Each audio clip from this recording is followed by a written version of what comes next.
பெற்றவன், மதிப்பு மிக்கவன். நான் உன்மேல் அன்பு கூறுகிறேன். இறைவாக்கினர் எசாயா புத்தகம் 43வது அதிகாரம் 4வது இறைத்திருவசனம்.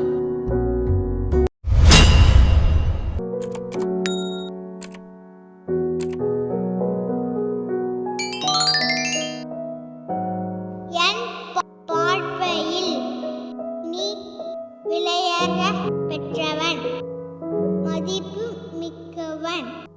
நான் உன்மேல் அன்பு கூறுகிறேன்.